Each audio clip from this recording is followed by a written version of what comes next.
Good evening, Mr. and Mrs. Burlington, and welcome once again to this, our 84th edition of Burlington and Beyond. I'm very happy to say, let me just preface that for a little bit. We have guests coming probably every Tuesday, twice a month. Watch for them. Most important tonight, we have a very special guest, a gentleman who is running for Attorney General and who I've had the pleasure of just meeting now for the first time. And I'm impressed with what I see and what I hear. I'm going to ask my cohort, my buddy, my friend Larry, to come up with some questions, some profound, very deep questions, so that you'll have an idea of who Jay McMahon is. He's traveled from the South Shore to be with us tonight, so I'm sure that you're going to learn something about him, and I'm sure that you're going to be thinking very seriously about who you're going to be voting for come the elections. Jay, welcome to Burlington and Beyond. Well, good. Thank you so much for having me here. And good evening, Burlington and the North Shore. It's good to be here with you.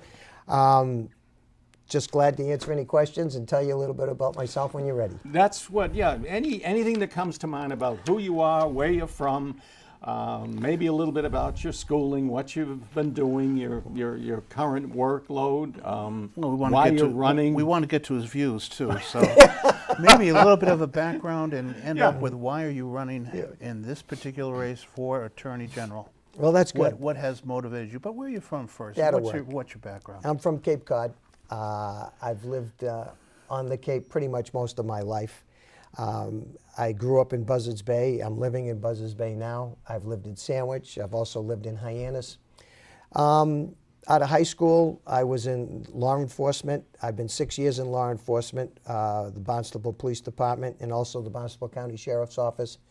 I absolutely loved working for that. It was fun. It was exciting, and I was actually given a privilege to work in many specialty areas for those 6 years, and I'll never forget that. Learned a lot. I sure did, and so I loved my 6 years in law enforcement. I've also worked. I was also 6 years in the military.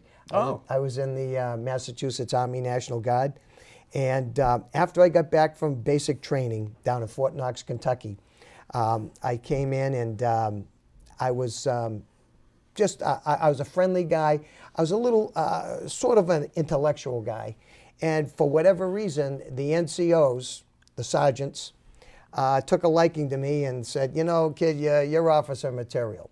So I filled out the applications for OCS, the Officers Candidate School, and I wound up going to the Massachusetts Military Academy, which was held not too far from here, North Reading at Camp Curtis Guile. Oh, yeah. And so I went through that and got commissioned. And Massachusetts is one of 3 states in the Union. I've got that give you, when you come out, you get a federal commission. So I was commissioned in the United States Army as a 2nd lieutenant. Wow. And I wound up going back to the same unit I came out of, the 685th Military Police Battalion. And they wound up, I eventually wound up in Taunton at what they call the 772 MP Company. And I was the executive officer there. And ironically, my commanding officer, who was a 1st lieutenant at the time, is now a Superior Court judge. I see him every once in a while, and we talk about the good old days, because we actually had fun together. He was, back in those days, he was a young prosecutor with the Bristol County District Attorney's Office, and I was just going to law school at that time. But it was great. So I got 6 years law enforcement, 6 years of military in the Army National Guard, and I also have a couple of years where I was in corporate management, Scott Taylor Oil Company, Cape Cod Bank and Trust, and Cape Cod Hospital. You're well seasoned. Well, I'll tell you what. I do have experience, and when it comes to experience as a candidate for this office of Attorney General, I am the only candidate that has big corporate experience, military background, and law enforcement And law background. enforcement. Only one, even of the incumbent. Yeah. I have more experience than her, Than even though her. she's been in that office. I would bet that you have a lot of other things in excess of what she has with regard to background. Well, I'll tell you what. There's a whole bunch of things that I can say about her and her programs, and we'll get into those in a few minutes. Let me tell you a little bit about after I became a lawyer, because I became a lawyer in 1988. My father was an attorney as well. He had a general practice of law, and when I got in, that's what it seemed that you had to do if you wanted to be a successful lawyer down on Cape Cod. You had to have a general law practice. You didn't specialize in anything because you needed to have a bigger draw for clients. So I wound up taking a lot of cases, and I wound up being very good in all those cases. And so I have a pretty successful practice. I'm a one-man office with respect to lawyers, but I got 5 employees. And I really like what I do. I have had, since 1988, my notices of appearance in thousands of cases. I have had cases in the federal courts. I've had cases in the Supreme. In fact, right now, as we sit here today, I have cases in the Supreme Judicial Court, the Appeals Court, the Superior Court, both civil and criminal, the Probate Court, and the District Court. Wow. So I've got cases everywhere, and I love doing it. I absolutely love doing it. I can't imagine keeping track of all It's great. Well, you have to have, your employees have to have a good system. Yeah. And we do have a good system of tracks and making sure we're tracking every case and we got the deadlines and stuff. But it's interesting. If you ever see how a doctor operates their charts and everything, they put on dates and they look for them. If they say anything happens, let us know. Other than that, we're looking at this particular date to do something with you. Well, that's what we do. It's the same approach. Exactly right. We sit down with a client and we go down, we go through the issues, decide what we're going to do. If we're going to file a case, like a civil case, no matter what it is, probate court, civil, district court, superior court, you make the determination what case you're going to file it, what court you're going to file it in, and then you do up the stuff, and then it's all on a timeline. So everything's got deadlines or dates that you have to have something done by, and we just keep up with it. People you're working with have to feel very comfortable too with that. They do. We have a diary system. And in the diary system, we know where we're going. We know what each date is, when the pretrial conferences, when the memos are due, and all the discovery, that's the interrogatories and production documents and depositions, where all that has to go. So a lot of the stuff, for instance, when you do a deposition, you're going to get a stenographer, and they're outside, so you call them and you schedule them like 2 months ahead of time, and they'll be there and do the trick for you. So taking all of this know-how into the office of AG can certainly be an enormous help. well, I'll tell you what it will do.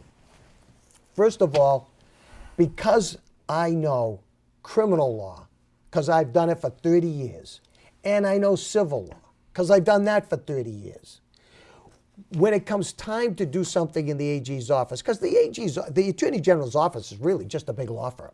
Got 250 lawyers thereabouts.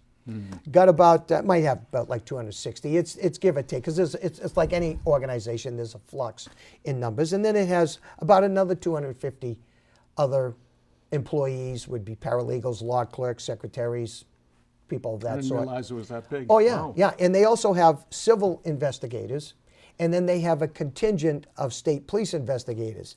Now, somebody told me one time that there's 300 state police troopers that are assigned to that office. And then I've heard recently that it's more like 75. So I don't know what the true number is, because you can't like open a lawyer's diary and find those numbers.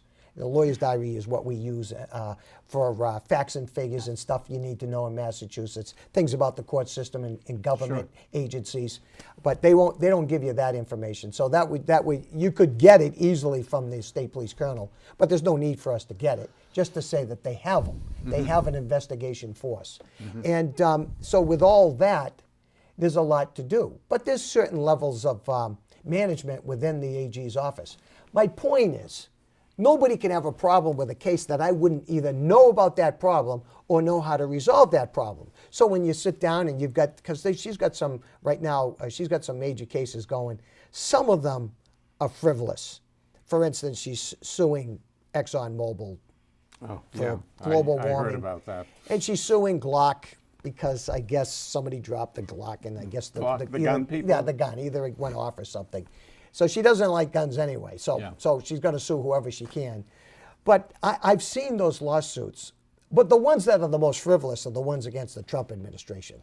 Those I have seen, and those make no sense. And there are a lot of them, Oh, there's 35 and counting. and counting. So she has more experience at suing Trump than you would, for I example. She would. And that experience could be invaluable if the next attorney general is a loony left like her. But other than that, the lawsuits against the Trump administration will end the first week I'm there. Because we got stuff to do in this state. We've got some indictments for public corruption that we're going to be working on. She hasn't filed one since, or at least I haven't heard of one. And that's what we're going to go after. I'll tell you one thing right now. One of my main issues is the opioid crisis, and we'll talk about Right. that in a minute. Yep. But we're talking about she sues Trump 35 times. And my sense is this. When I read the first complaint and saw how ridiculous it was, and we'll talk about that one in just a moment, and then saw some of the writings in the other 34, I said on a program one time that it looks like it was written by an 8th grader. And my wife says, you're insulting 8th graders. They just make no sense. But let's talk about her first one, because since she likes to sue Trump. But that's a whole political thing. That's Well, nothing you to see, do with what the AG is supposed to be doing. She's a political activist. Yeah. Now, she's supposed to be, the number one job of the Attorney General in any state is to protect the public safety. In other words, public safety is number one. Protect the citizens of the Commonwealth of Massachusetts, Sure. or the state that you're the AG in. So that's number one, that's priority. The first job, the first priority, first responsibility to the President of the United States is to protect American citizens. Right. So, let's put this all in perspective. January 20, 2017, Donald J. Trump took the oath of office of president. I know, because I was there. I witnessed it. I brought my 2 boys down and a whole bunch of guys, and my wife. We decided to take a caravan down there. And, Your kids are young? well, they were late teens. Okay, they wanted to go, and I said, okay, fine, we'll go. So we went down there, and one of them, the school said, well, because it was a school, we were taking them out of school, and they said, as long as you do a paper on what the experience, Sure. you know, it'll cover you. So Good we did. assignment. So we did. So what we did was we did a kind of a trick, little trick for you 3 years from now if you want to go down for his second inauguration. Stay in Baltimore, take the train. Because you can't get a hotel in D.C. Washington, yeah. And it's like $300 a night. So we decided to go down. It was great. And by the way, CNN was fake news. CNN was fake news. Still is. CNN said that, well, it was a sparse crowd. We were packed like sardines. When you wanted to clap, you were all standing, you clap like this. That was it. If Really? somebody went like this, or somebody went, yay, somebody's head Would got get hit. hit or something. But it was a friendly crowd, even though there was millions of people there. You'd say to somebody, where you guys from? Guy says, oh, we're from St. Louis. Where are you from? Say, we're from Cape Cod, Massachusetts. And we're all talking and everything back and forth. And when the place all ended and the show was all over, I actually saw a gum wrapper on the ground somewhere. Because you remember 8 years before, Yeah. after Obama's Yep. inauguration, Yeah. they said A there was mess. trash Yeah. knee-high. Yeah. But seriously. That is. I'm happy to hear that. I really am. Oh, because that's been an argument back and forth with the fake news in It particular. was packed, and there was, and the interesting thing was the weather was fairly warm. There was a slight mist, but then it stopped. There were jumbotrons. They had jumbotrons all over the place, so we could see all the people, all the former presidents and first ladies being seated, and we could see everybody coming up and when they were giving a speech. But they had loudspeakers. But we also had a jumbotron right next to us, which was kind of neat. Yeah. So they seat everybody. They seat President Obama and Michelle, and then Melania came down by herself, and the Marine escort seated. Every time that somebody comes down, you actually walk down a tunnel to the doors. Then the Marines open the doors, you come out, and they close the doors behind you. And so they seat the people. So then, and you only saw them when they came out the door. But when President Trump was coming, they had a TV camera inside the tunnel. And it shows up at him.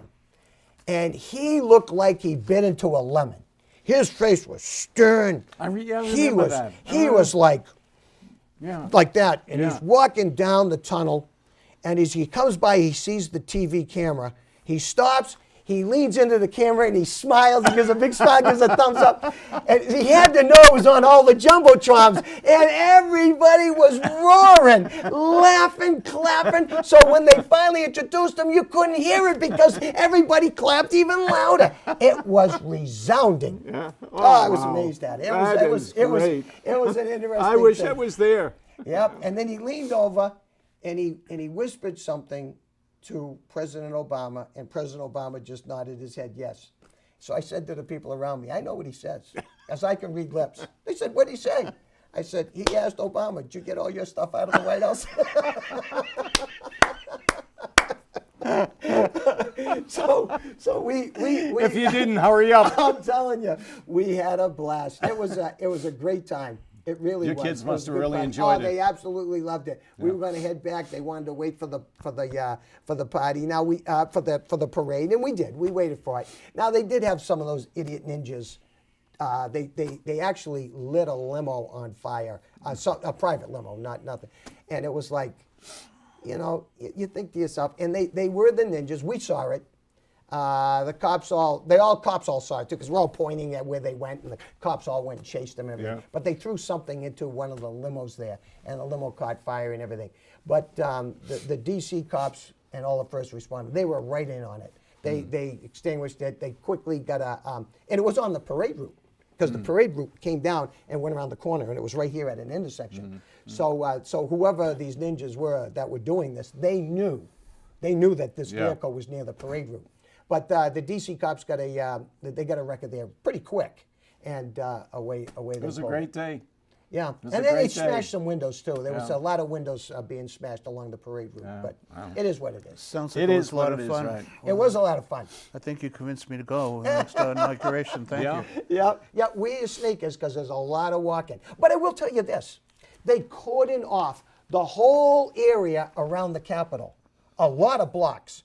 And if you got a ticket, it told you what gate you had to go through. Like we had, in our case, our color was orange. And there's signs all around the city how to get to what the color gates that you're at. To the section where To you get could- in, okay, to get through. To get in. And they had TSA there with the metal detectors and everything.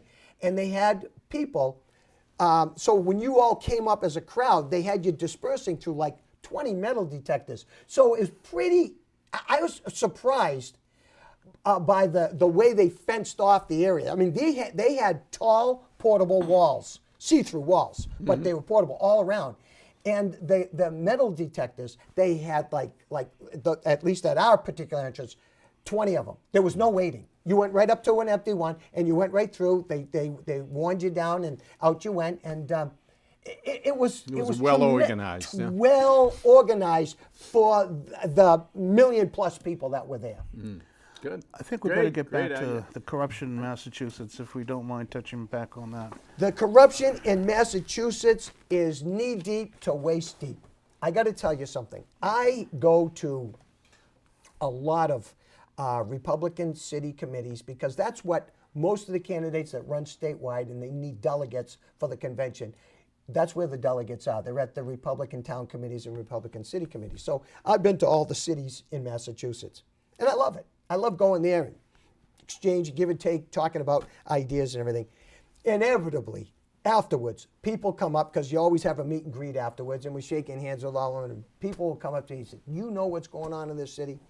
And I said to somebody, well, I say it all the time as a matter of fact, I said, I'll bet you're going to tell me, and they do. And they start telling me of all the corruption that they know. No bid contracts, school bus contracts that are corruption in that process, things going on at the school, things going on in City Hall, things going on in the assessor's office.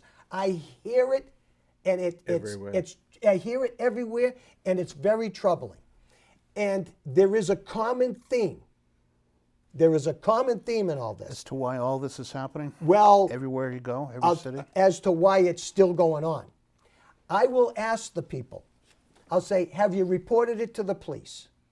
The first time I was a little naive. Now it's just a matter of fact. But the first time I was told, I said, well, did you tell the cops about this? So now I'll say, well, did you report it to the police? Inevitably, I get a variation of this same answer. They know about it. Now, that doesn't necessarily mean they're condoning it. It just means either they haven't caught somebody. Right. But they'll say they know about it. Now, I don't get into the details. How do they know about it? But obviously, they know that the police know about it. I said, and when it goes beyond that, like, well, are they doing anything about it? Or they won't do anything about it, is the response. I'll say, well, have you told the district attorney? Because most district attorneys, well, they're all local, number one. I mean, they're all in a various district, mostly in Massachusetts, about 90% of them are counties. Some of them, like down in my area, is called the Cape and Islands. So Nantucket and Dukes County is also into Barnstable County.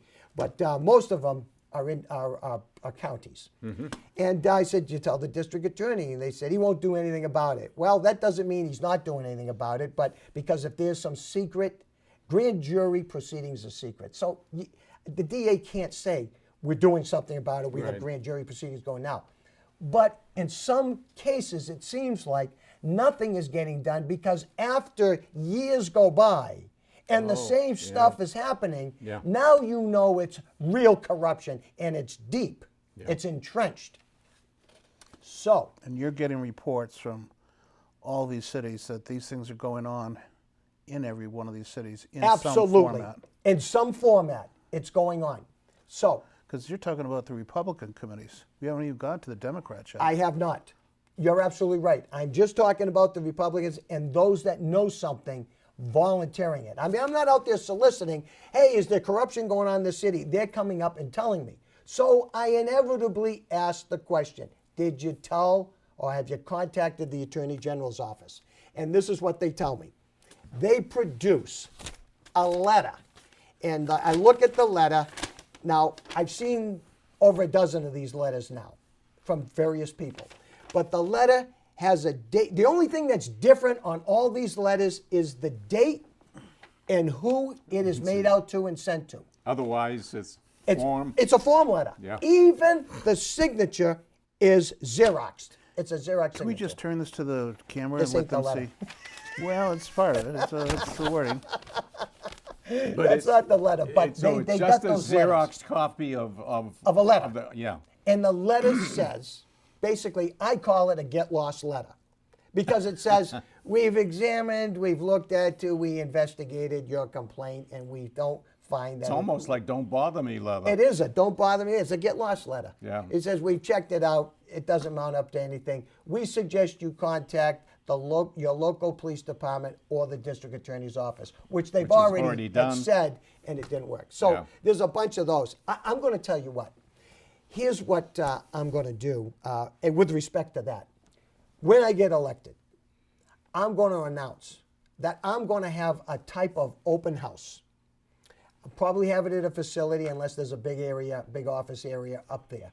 I'll have it in some facility where I'm going to meet with people, and I'll bring some assistant attorney generals. And we're going to meet with all the people that were turned away with the get lost letter. And I'm going to put it out there. I want you to come. We are going to give a real investigation because there's been no high-profile public corruption indictment. I have not heard one. And if there was one out there, we would know it. And this President Attorney General would certainly put it on her website like she does everything else. When she sues Trump, it's on there for a month. So that's what I'm suggesting. There isn't any. Now, I got to talk in vague terms about this particular one instance. And the reason I have to is because some people's lives could be in jeopardy. I was approached in this particular city, given some specific information, and I went through the same protocol.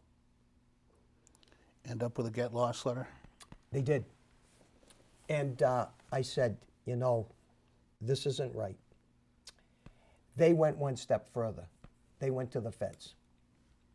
And they were assured that the feds are going to do something about it. So I said, okay. I said, let's stay in touch, and we did. So I heard later, through the same source, that he thinks he knows why. He thinks he knows why nothing's being done on this. And I said, how's that? And he said, well, there was a fundraiser recently for our mayor, and the AG was there. And he said they were very, very friendly. And basically, I don't know what that means other than to say there's no state action going on in that city. None. So that's troubling. Sure. And I'm going to, Very troubling. one of the things I'll do is when I first get, now look, she's running her office right now as if Massachusetts is already a sanctuary city. I was going to ask you that. And that affects a lot of things that are going on. Because if that's the case, she's not dealing with federal law enforcement assets, which, by the way, you and I and everybody watching us now, we pay for those federal assets. When you get your paycheck and you look at your pay stub and you see FWT, that's federal withholding tax. You're paying for the FBI, the DEA, Customs, Border Patrol, ICE. You're paying for all those. So she's ignoring. Because she's protecting a certain segment of our society called illegal aliens. Yeah. To me, that's a conspiracy. Yeah. If you are harboring and protecting and intending to harbor and protect a certain element from law enforcement Yeah. for a political reason, And beyond that, not paying attention to legitimate. I'm telling you, I think there's a serious problem here. At best, we should vote her out of office come November 6th. Vote her out. I agree. You I can't couldn't have that. agree You more. can't have Yeah. the top elected law enforcement officer in the state, top law enforcement official in the state, ignoring the feds and harboring illegal aliens. Can't have that. Yeah. I agree. So there's a lot of things that needs to be done. But look, I want to talk about. You mentioned why there's no indictments for public corruption, and then about the Trump thing. Let's talk about just the first Well, Trump. if I could just Sure, it's your show. offer that. I think it was given to you by Pat, so you got to look to our moderator. So, but I'll keep it short. This is a list of sealed indictments from the feds. And in Massachusetts, it breaks it down by state. Now, this research firm has gone out and done this research. Okay. And in Massachusetts, there's over 800 sealed indictments since the last 6 months, and it's been being compounded. I think there's only been a couple that have been unsealed. There have been a couple arrests, former lawmakers. I can't remember their names. But How quickly we forget. this is the listing by state. I'd like to give to you, and if you could look into this and verify either the research group or where they might be, how they're getting these numbers. Wow. Larry, this is excellent. This would tell me that we have a lot of corruption in the state, and only the feds are interested in doing something about it.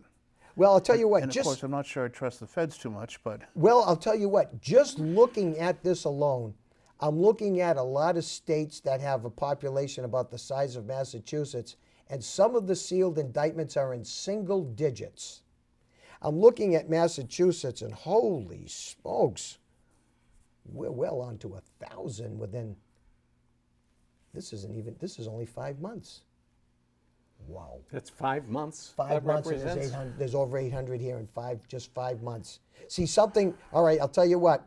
As you know, sealed indictments means that the grand jury, and in this case it would be federal grand jury, it's probably federal grand juries in Boston, and it doesn't have a breakdown. Some of the states have a breakdown, but this just has Massachusetts alone. So it's got to be a combination of Boston, Worcester, and Springfield, because each one of those cities would have a federal grand jury. And so what this means is that prosecutors are working hard in Massachusetts.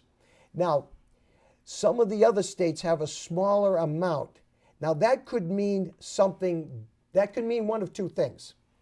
It could mean, which I doubt, that there's no crime there, or there's less amount of crime. What it probably means is that the states are doing their job in indictments. As we were talking earlier, that Massachusetts, there's not a lot of indictments coming out of the Attorney General's office. In fact, certainly no notorious one has come out. No one knows of any. Usually when you call up Or there, many people know about them, but right, nothing's happening. exactly. Oh, everybody knows about Knows the what facts. should be happening. No one's doing anything about it. Now, if you call up and ask, they will tell you it's under investigation. That's easy to do. That's easy to say. It's under investigation. And if it is a grand jury investigation, then prosecutors cannot talk about that. There is an Attorney General, Kathleen Kane. I don't know if you've heard of her. A very attractive Attorney General who was the Attorney General of Pennsylvania, the former Attorney General of Pennsylvania. I heard the name. I remember Yes, the she's name. been in jail, but I think she's out now. She was a Clinton protege. Bill Clinton was fond of her, and there's pictures of them. If you type in Pennsylvania Attorney General and then Kane, you'll see a lot of Clinton photos there as well. And but what she did was she released secret grand jury information out to the press, and her purpose of doing that was to hurt her political opponents. And what happened was one of the district attorneys that were in or close to Harris County, it may have been the next one over, decided to file a grand jury proceedings against her, and then unsealed them. And of course, she got indicted, and she did everything she could to fight it, and it just did not go well for her. And it was terrible what the facts of that case are, what she actually did. Why do we have so many in Massachusetts? Well, I'll tell you what, I can only speculate, and I'll tell you why. They're sealed, which means we don't even know who they are, and we don't even know what the crimes are. But they will be unsealed shortly. What happened when they're unsealed was when the person gets arraigned. So sometimes when the police know this is coming down, they are given an arrest warrant based on the indictment, and then they go and they arrest the person and take them in, and they get indicted. There's two ways to get in front of well, in this case here, it's not a superior court. It's the federal district, United States Federal District Court, and in this case, it's in Boston. And so it's the federal side of the law enforcement system. Right. And so warrants will be issued, or depending on who they are, or they'll be summoned in to answer to the indictments. Now, the interesting thing is, it says, like for instance, the most recent one was March, and in March, 177 sealed indictments went down. However, some people could have, like, say, 10 counts. Those would be 10 indictments. So that could happen there as well. Mm. But so you asked me, why are there so many? I couldn't say. Because you don't know whether maybe they did a huge sting or a bust, drug thing. They could be drug related. They could be trafficking. So this represents a very particular period of time. It does. The figures I just gave you for 177, that was for just March of this year. That was just last month. 177 sealed indictments. That means the grand jury returned these indictments. Let me tell you how the grand jury works. A lot of people don't know how the grand jury works. There's only a prosecutor, and there's a stenographer, and there's, well, I don't know how many there are on the Fed side, But in most counties, there's like 23 grand jurors. They just all sit in a could be a classroom type situation, or could be a horseshoe type situation. Every county is kind of different. And every county has their grand jury room. And what happens is the grand jury is there, and then they summons witnesses. And the witnesses come in, and they take the witness stand, and they take an oath. The stenographer administers the oath. Now, the stenographer is usually like a notary or a justice of the peace as well. They can administer, they're called an officer authorized to administer oaths. So if you're a notary, I'm a notary, you can administer an oath to people. I do it for wills and trusts and stuff like that, and probate documents. So what they do is they put them under oath, and then they can ask them every question under the sun.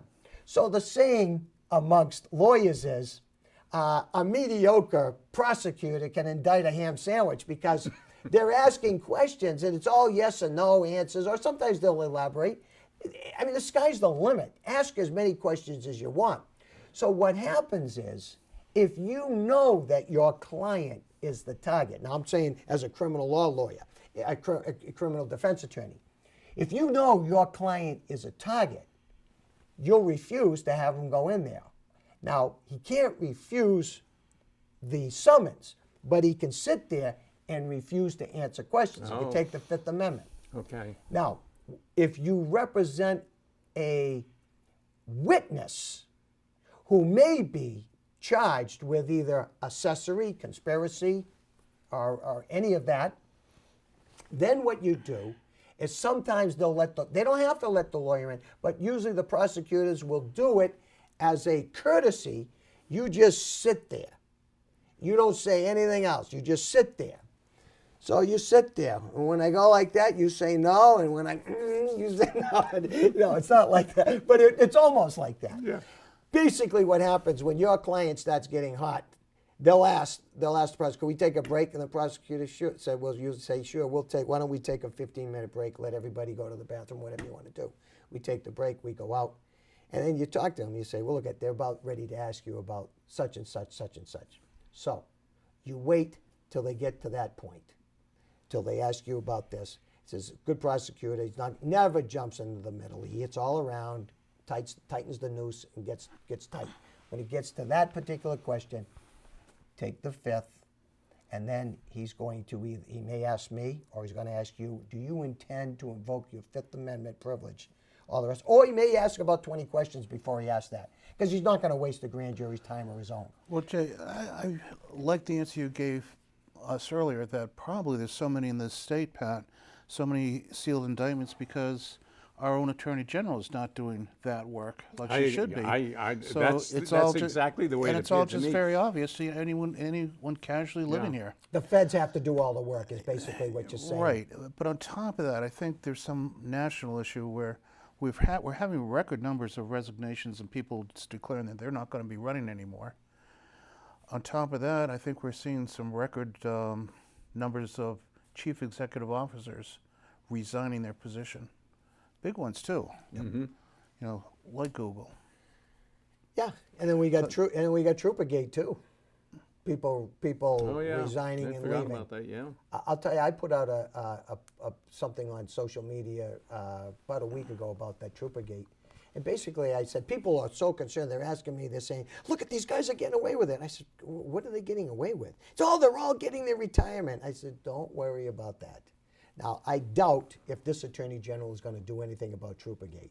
But I will tell you this, on February, I can begin grand jury investigations. I'm not going to say on who or what, just saying I can do that, and I will do that. And we'll get to the bottom of it. And if they got their retirement, they certainly committed the crime prior to that, so they're not going to keep it. They're going to have to disgorge it if they're guilty. So it's like, don't worry about that. Yeah, but that won't happen. I mean, it won't happen now if with her. Yeah, I think. probably not. Yeah. I mean, because I think it's one of these things that it's going to get investigated to death and then nothing's going to happen. I mean, that's what happens with these things. I mean, you don't have to go far to see that. Yeah. I mean, what was going on in the and the president of the Massachusetts State Senate. I mean, what the sexual harassment that went on there. That's On that, and on and on and it's and just on. it's going to be investigated, and then Unt- we were still investigating, and we're still investigating. 3 years Until later, the we're still public just investigating. ignores it. Exactly. Well, I don't think that one's going to go away, though, unfortunately. So it's going to be a thorn. But if she doesn't complete the investigation by then, I'll take it over and jack it up a little bit, and we're going to find out and get to the bottom of it. We're not going to let this stuff go on. We're not going to let it just slide under the rug.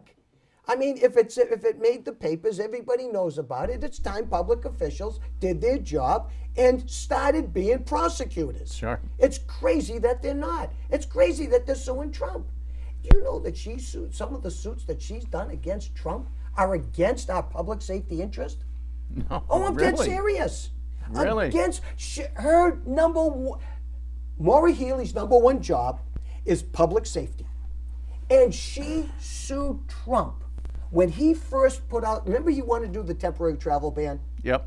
Do you know why he instituted that?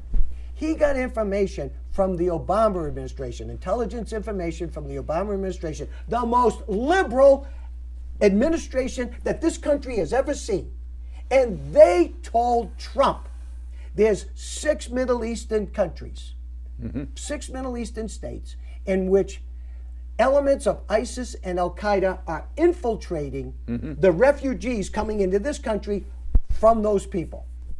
Trump says that we know this? Yes, Mr. President, we know this. So Trump says, well, I'm going to institute a temporary travel ban till we can figure out who's coming in here. Now listen, ISIS and Al-Qaeda, they're not trying to come in here to just mix it up with us. They're coming in here to kill us.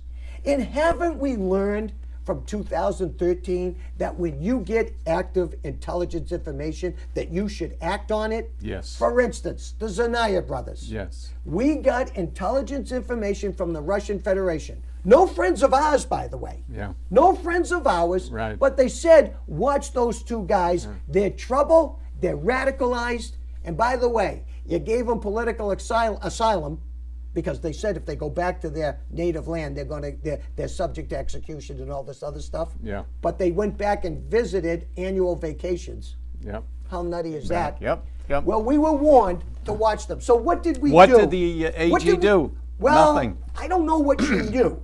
That's the problem. I don't know what the AG knew. But I know that our government knew to watch these people, that we were given active information. And we did nothing. And then we got pressure cookers going off at the finish line at the Boston Marathon. So my point is not necessarily to lay blame for 2013, but to say when we get active intelligence information, Act on it. act on it. Yeah. Just like they did. How about in Florida and Parkland at the high school? Yeah. Now, I don't blame the kids for being angry. I'd be angry too if I was in high school and every now and then some idiots coming in with guns and shooting it up. But they knew this guy. Yeah. The FBI visited him. The sheriffs visited him several times. Yeah. Take the guns. Yes. If you know he's nutty, take the guns. absolutely. Let him go to court and prove that he isn't. That it was Yeah. a false. It was a false. Taking the guns from him was a false thing. They didn't have enough evidence. This and that. Yeah, but at least you're sure. You know. Absolutely, you could have You've prevented done your what job, we had. yeah. Listen, we had so many chances to prevent that kid from shooting up that school. The FBI, the deputy sheriffs, several times. Then they said it was this one guy, Scott Peterson. No, it wasn't that one deputy sheriff. It was 4 of them. They heard them. They can hear the screaming, and they didn't go in. Right. The first thing you're taught, even back in the 70s when I was on the police department, they told you, you got an active shooter, you Go. charge them. Yeah. You charge them because they're not trained to react. And they will do something screwy. Usually drop the gun and run. Yeah. Just drop it and run. Okay, Yeah. Jay, Take them in, take them out. appreciate the views. I was just wondering if we could turn it back to Massachusetts now and go into what you feel another major source of corruption is in this state and what we need to do about it. Does anything come to mind? Because I know it's your number one issue. Yeah, the opiate crisis is huge for me. It's huge. As a corruption in the state? It's got everything. It's got everything that's ugly about evil. So what's happening? Well, I'll tell you what. There's a reason why I'm passionate about the opiate issue, because it's a curse, and there's not a family in the Commonwealth that has not been touched by this opiate curse. My own family has. My son, Joel, was in the United States Army. He was part of Iraqi Freedom, 2003, one of the first troops to enter Baghdad. I was very proud of him. Saddam had a throne. They grabbed the throne and they let all the troops sit in the throne, take pictures of them. I got a picture of my son sitting on Saddam's throne.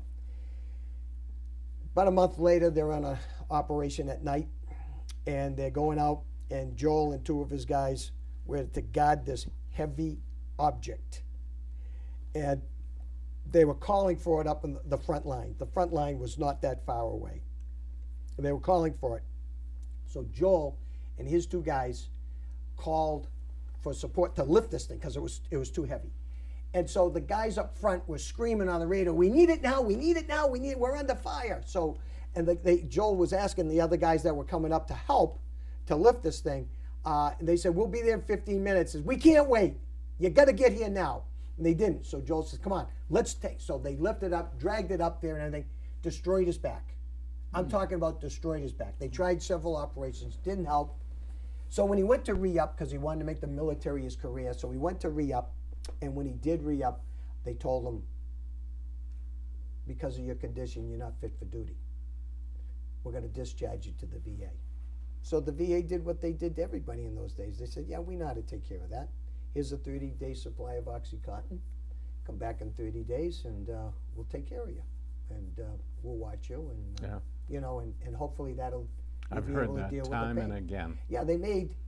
Well, they didn't do it on purpose, obviously, but No, they made, thought they were being helpful. they did, but- and they made opiate addicts of tens of thousands of disabled American vets. I mean, everybody knows this. Joel just happened to be one of them, and he unfortunately the toll on him. Well, he wound up dying, like so many of them are. That's why when I hear that a veteran is on a park bench with a needle in his arm, and the only way he got saved is by some first responder with Narcan, people say, "Well, you know, he chose that living." No, he didn't. He did not choose it. No one in their right mind says, "I'm going to be successful. I'm going to be married, have a wife, nice home, and kids, lose it all in the course of 5 or 6, 10 years, have nothing, no family, homeless on a park bench with a needle out of my arm, and some first responder is going to save me from going into the hereafter." Nobody plans that. It happens, I but agree. nobody plans it. Right. The good news is we can give people back their lives. We really can. There is a way. I've done a lot of research on this, and there is a way to do it. Jay, what's the corruption aspect for the state? Well, it's a black market. It's underneath. It's stuff coming in. It's heroin and fentanyl. They don't manufacture. Heroin and fentanyl does not get manufactured in Massachusetts or New England, for that matter. Heroin gets manufactured in Taliban, Afghanistan, Right. and fentanyl is manufactured and shipped from China. They both come across the porous Mexican border. The cartels know right now that even if only half the shipments get through, they're still going to make a bunch of dough. That's why President Trump wants to put up the wall. Now, he wants collaterally, it's going to also resolve the illegal immigration issue, but it's going to stop the drugs. And that's what he wants to do, because the feds know how it's getting into New England. The corrupt end, to me, the corrupt end is that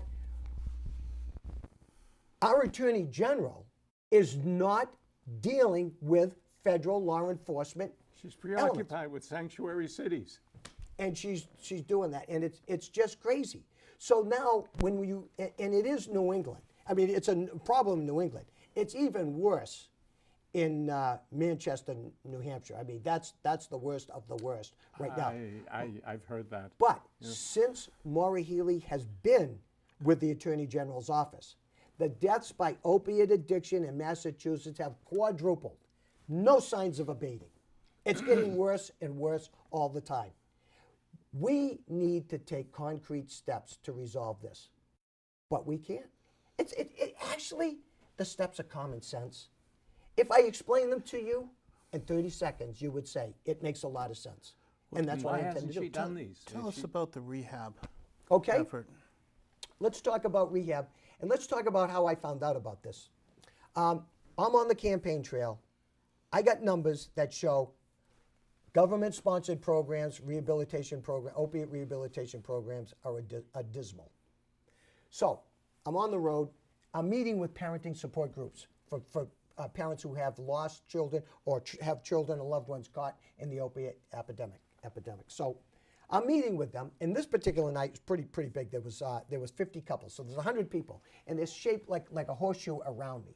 And so I'm sitting there, I'm there with my wife, and we're talking stories and just swapping out stories, pain, knowing things are going, where they're going, what you suspect, what you can do as a parent, especially when your child's an adult, you know, all the things you try to do and how do you work with them. And everybody's got a heart-wrenching story.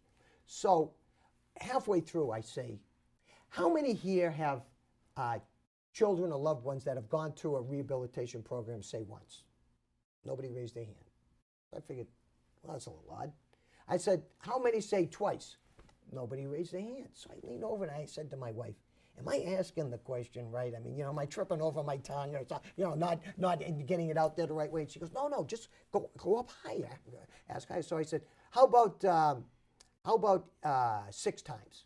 A couple of hands went up. I said, how about 10 times? A couple of hands went up. I said, how about 12 or more? All the hands went up. No kidding. So I go around the room like this. I go, how many here? And they said, 15. How many? 18. How many? 20. How many? 22. How many? 30. And this one's a failure. I said, how do you know that? And he said, because she, meaning his daughter, she is trying her best. But we just know it's not going to work because the others didn't work, and it's the same type of program. So I said to him, I said, would you agree with me that the number 1 through 29 was a failure? And he said, absolutely. And this one's going to be too. And I asked all the others, I said, the ones that said 22, I said, would you agree that 1 through 21 was a failure? They said 22 was a failure too. And I said, so can anybody here tell me right now, any of the programs been It successful? works. Yeah. I said, put up your hand. I said, seriously, guys, come on. Somebody put up your hand. I said, why are you sending your children to these programs? And one guy, with tears in his eyes, said, because there's nothing else we can do. And I said, this isn't right. No, it This is isn't. not right. No. So I got that amongst some other things. So I'm in Brockton. I'm at an RCC meeting there in Brockton, Republican City Committee, yep. And it was a candidates night. So I happened to get my shot, and the guy was lenient to me. He didn't hold me to a specific time limit, so I'm banging away on the opiates. And I'm saying, this is unbelievable. This is the results we got, this and that. And I'm banging. I'm saying, this is Massachusetts, people. We are the medical capital of the world. Kings and queens and prime ministers, they don't go to their capitals. They come to Boston to get their cancers and blood disorders and all these things, and they get them resolved. Right. Is a 99% failure rate, is that the best we can do for our people? And so I'm banging it away at this thing. And then I'm talking about some of my other issues. And then later on, there was a meet and greet, and I had all kinds of people coming up to see me. And one guy comes up and he says, Mr. McMahon, can I make an appointment to see you? He says, I see you got a lot of people here, and what I got to tell you is going to take a little time. He goes, but I hear you talking about the opiates, and I know a little something about it. So if you can, I'd like to meet you. And I said, sure. So we made an appointment for 11 o'clock sometime the next week. He came up. I figured it'd be a 1-hour meet and greet. We talked from 11 all the way till 6 o'clock that night. Oh, we became wow. the best of friends. And the only reason we stopped is because he had someplace he had to be, and I had someplace I had to be. Basically, he is the #1 opiate rehabilitative physician, board certified, in the country. He just happened to be there for another matter. He heard me talking about opiates and walked into the room. How a chance like that? So we start talking, and I say to him, why is it these programs are such a failure? He says they're the wrong model. They're modeled after alcoholism. The brain is affected differently by opiates. You can't. He says after 90 days, that opiate addiction is raging. It's demanding to be satisfied. You cut somebody loose after 90 days, that's why you find that they're dead of an overdose. They're out on Saturday, they're dead of an overdose on Sunday. Yeah. They got to satisfy that thing. He says, but you add another 30 days onto that, make it 120. Now the craving for addiction begins to diminish. Add another 30 days, it diminishes exponentially. Add another 30 days, and you can cure opiate addiction. Very, very interesting. Good. Wow. If I could just ask you another question about corruption. Do you feel that the appointment of judges for their lifetime adds to the corruption? And if we did away with the lifetime appointments, Good do you feel question. that would help reduce? Or do you think that would add to? How about? How would you support that? Well, let me just say this. You know, I'm looking at some of the states on here right now. I'm looking at, I see we got a state here called Alabama. Have you heard of Alabama? Yes, I have. Have you heard of a guy named Judge Roy Moore in Alabama? Yeah. Well, he ran for judge about 5 or 6 times. One every time he ran for judge. By the way, no woman came forward in any of those state elections. Only when he ran for Senate. All of a sudden, there's some issues with him. We could talk about that on another segment. But my point is, they run for office down there. And then we got one here, Louisiana.